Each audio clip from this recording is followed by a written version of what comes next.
This is how you get exactly what plant you want when you want it. And this is how you can get a butt ton of shekels for free. This is the beginner's guide to grow a garden, and I'm going to be teaching you about everything you need to know to master the game. Starting off, I'm going to be telling you guys about the very basic things that you need to know about. Basically, the game is all about planting crops, collecting the fruit, selling the fruit to buy better crops, to get better fruits. And that's pretty much the basics of the game. And starting off with the basic shops that you need to know about. First of all, you got Sam's shop, which looks like this, and this is where you buy the crop seeds from. Then we got the gear shop, and this is where you buy gear, things like sprinklers, and other things that I'm going to mention later in this video. Then we got the egg shop, and this is where you can buy eggs to hatch a bunch of pets. And one thing you should know about are mutations, which I will cover in detail later. They basically make it so that your crops sell for more. But one thing you should know is that different varieties of crops obviously cost a lot more. Like a beanstalk is not going to be the same price as a carrot. The cost of the seed is different depending on how good the plant is. Same goes for literally everything in the game. Things like gear and pets. The better it is, the more it's going to cost. But it also does get a better payoff. Next up, I'm going to move into the mechanics of the game. I'm going to be telling you about the favoriting mechanic. This basically makes it so that when you sell every fruit in your inventory, you don't actually sell every fruit in your inventory. You can exclude some fruits from this. Fruits that are cooler, fruits that you just want to keep for show. And if you're on PC, all you have to do is just right click the item. On mobile, you have to double tap the item in. On PlayStation, you have to click L2, and on Xbox, it's LT.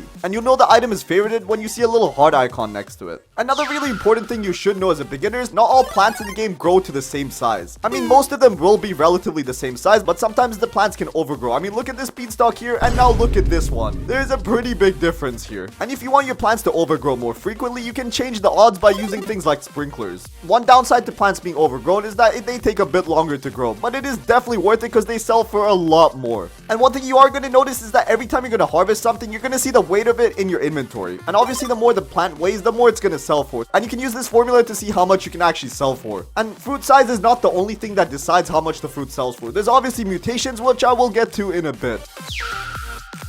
But one very important thing that you should know while playing the game is the sprinkler method. I've talked about sprinklers before, but what exactly are they? Well, there's many different types of sprinklers, and basically they all do the same thing. They make your plants grow faster and also give you a higher chance of mutations. And the place that you can buy them is from the gear shop, which is located at the opposite end of the seed shop. And if you're just starting off, the only thing you really want to be buying from this shop is just the sprinklers. Don't even bother buying the watering cans or literally anything else. Just buy the best sprinkler that you can. And another trick is to plant your plants next to each other so you can just cover all of them with one sprinkler. And don't place multiple sprinklers in the same area because the effects actually do not stack. And another thing you should know about the game is don't even bother rushing to get to the seed shop. The seed shops are actually client-sided, which means that even if everyone buys out of full stock on their screen, you actually still have stock on your screen and you have the exact same amount that other players have. So there's no real point in just rushing there. Just take your time and just chill out a bit. Another really important thing you should do as a beginner is actually buy 3 pet eggs instantly. Well, not literally instantly, just wait till you have a bunch of extra money to spare and then buy your pet eggs. Because having pets is going to help you a butt ton in the long run. And when you start the game, you're only going to have access to a total of 3 pet slots, so make sure you just fill them up. And if you're at the stage to get pets, you're probably going to be at a level where you can buy better plants. And once you have better plants, you should be deleting the bad plants that you have.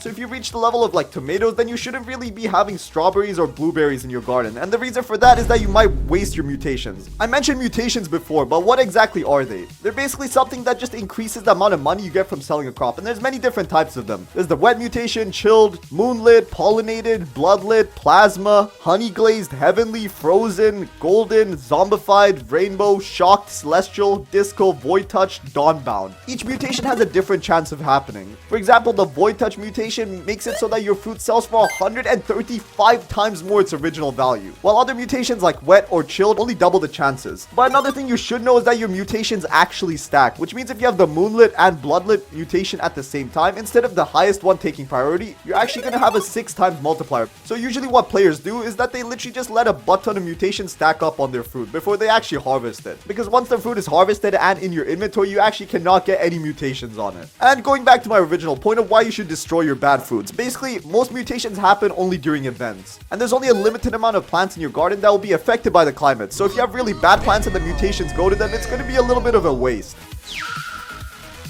Once you start becoming more of an intermediate in the game, you're going to start using Discord servers. And honestly, you can use Discord servers from the start as well. And you might be wondering, what the heck are Discord servers going to help me with? Well, you obviously know there's a different fruit stock every time. Well, Discord servers are going to help you with that. If you're just on your PC and can't be asked opening the game, just join one of these Discord servers. I'll link one below in the description. If you're looking for a specific plant, you can just get a ping when they're in stock. So you can just log on to the game and buy it. The Discord servers don't only help you with the plants, they also give you pings when there's mutation events, specific gear that you want, or pet eggs. So you can literally just use them them for anything. And this is way more useful for intermediate players because when you're at that level, you're looking for very specific plants. Another thing you should focus on if you're a new player are the events. Every single event in the game pretty much works in the same way. You're gonna have an NPC that's located at this middle part of the map. And for the event that's currently happening in the game, it's the Busy Bees event. Which means if I go right over here and talk to this NPC, then I can access a thing called the honey shop, where I can trade honey for a bunch of random stuff. Right now I only have 8 honey, so I can't really buy anything important. Like, I'm not about to buy a nectar shade seed. Actually, I'm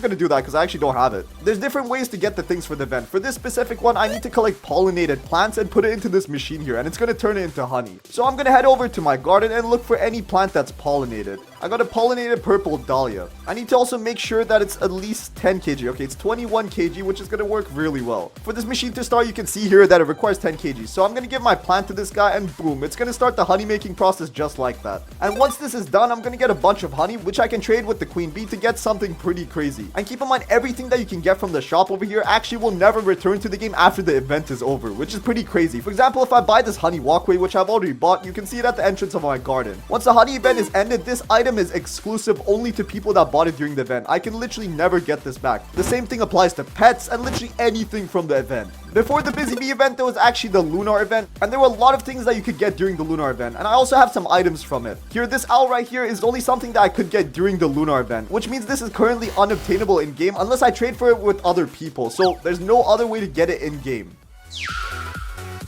Another thing you should do in the later stages of the game is actually trade your pets for pet slots. Right now, I think I have about 5 pets equipped if I'm not mistaken. Let me just check.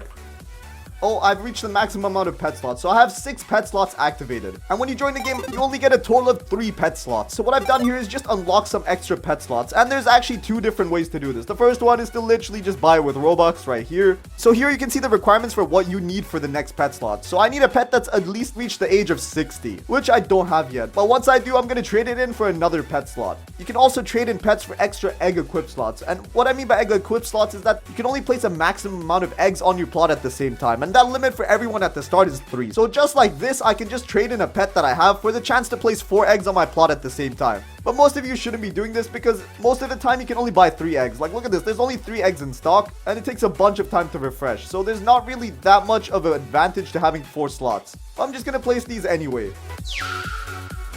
Another really important thing that you need to remember with pets is that you have to feed them. If you're not feeding your pets, then they're not really gonna grow. And it's best to feed them things that don't have mutations, so you're not really wasting them. So I don't want to collect this golden beanstalk over here. I'm gonna collect the one that doesn't have a mutation. There we go. And I'm gonna feed this straight to this echo frog right here. Here you go. Boom.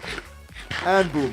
And you might be wondering, why the heck am I feeding these pets? Well, take a look at this. It had 0 hunger before I fed it those beanstalks, but now it has a bit of hunger. And pets can only increase their age if they actually have some food. If they don't have food, then they literally just stay the same level forever. And it might not seem like it, but increasing your pet's level is extremely useful. The buffs increase by a good amount, and it's definitely worth it in the long run, especially if you have a bunch of pets. But yeah, that's pretty much all you have to know if you want to become a pro and grow a garden.